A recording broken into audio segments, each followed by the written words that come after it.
I have good news to share with you this Friday. Payments are beginning to be sent out across the United States. The Internal Revenue Service has said that these checks are worth about $1,700 for the average household.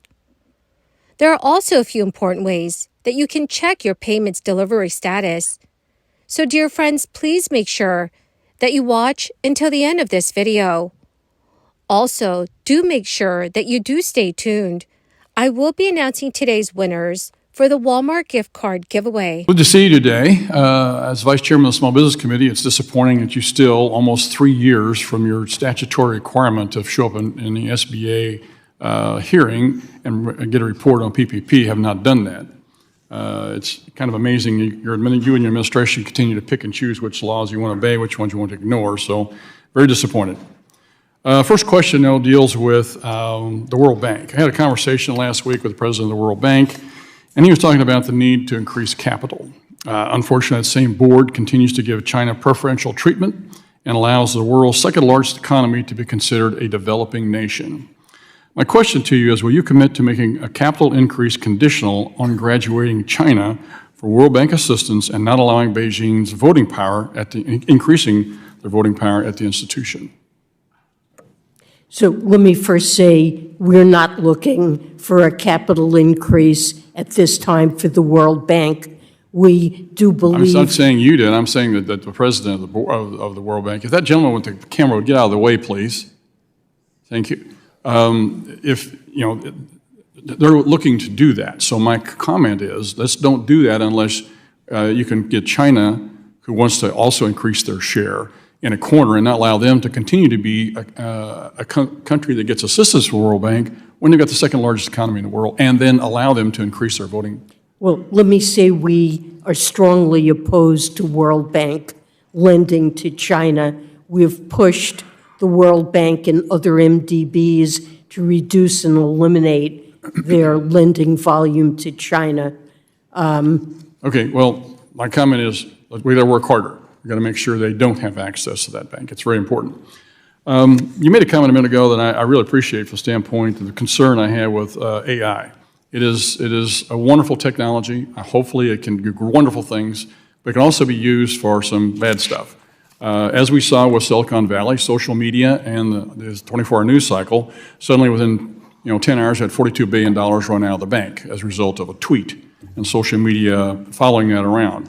AI could do the very same thing, and I'm concerned about that and have got some bills to address that. Haven't got a hearing on them yet, but hopefully that will happen soon. Along the lines, though, you talked about FSOC's role in these three banks and how you were able to help resolve the situation. My question to you is, what has FSOC done to fix the situation with these banks that are upside down with their interest rate? Their business models are off. They should be regulated differently. They should be forced to change how they're operating. Are you doing that? Well, the responsibility for supervision of these banks and regulation rests with the banking agencies. I agree with that, Madam Secretary. The problem is you, as the chairman, are overseeing the comptroller, also have the ability to go in and change these business models. Are you doing that with the national banks that you oversee?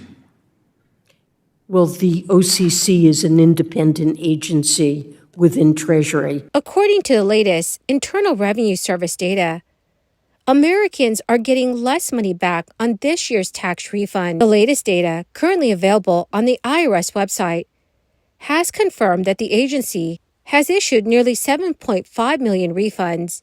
That is nearly 44% fewer than the 13.3 million refunds that had been issued by this time last year.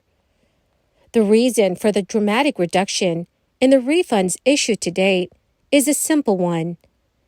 The tax agency officially began processing tax returns 1 week later this year than it did in 2023. The IRS also added, because the 2023 filing season began on January 23rd, the IRS had been receiving returns for 19 days by February 10th, 2023. compared to 12 days for the 2024 filing season, considering the loss of 7 days in this comparison. Filing season statistics below a strong start to filing season 2024, with all systems running well. The average refund amount through February 9th was $1,741, roughly 13% lower than the average refund of $1,997 at that time last year. However, the average refund amount is expected to increase in the coming weeks as the IRS starts issuing refunds to taxpayers who claim the Earned Income Tax Credit or the Additional Child Tax Credit due to Protecting Americans from Tax Hikes Act, which took effect during the 2017 filing season. The IRS legally cannot issue refunds or credits to anyone who claimed an Earned Income Tax Credit or Additional Child Tax Credit before February 15, 2024, with a tax agency expecting those who claimed those credits to receive their direct deposit refunds by February 27th. So if you are one of the millions of Americans who have already sent in their tax return, there are online portals that will allow you to monitor the status of your refund. According to experts, for federal taxes, residents can use the IRS's Where's My Refund tool or the IRS To Go mobile app to see when their refunds have been received, processed, and sent out. Refund status will appear roughly 24 hours after you e-file a current year return, 3 or 4 days after you e-file a prior year return, or 4 weeks after you file a paper return. Once refunds are sent, those using direct deposit should receive their refund within 5 days. According to local news stations, for residents of Maryland awaiting their tax refund after submitting their returns a while back, the backlog is being cleared. The Maryland Comptroller's Office said it's making significant progress in processing its backlog. The state processed more than 380,000 returns as of Wednesday and sent out some 209,000 refunds. The current processing time for returns is between 7 and 10 business days. Then it takes about 2 to 3 days for the funds to be processed through the banking system. Some residents of Maryland's tax refunds have been delayed due to a recent launch of a new self-service online tax filing portal for business owners.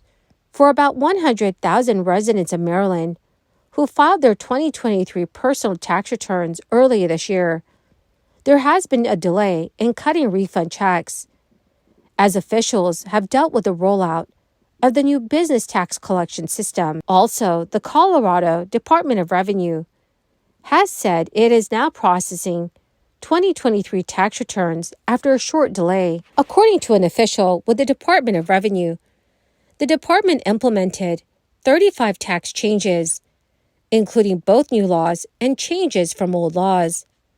With the increase in tax changes, the department is working to make sure the tax filing process runs smoothly. Well, my great and beautiful friends, that is the end of my daily stimulus update video for today. Thank you very much for being part of this community.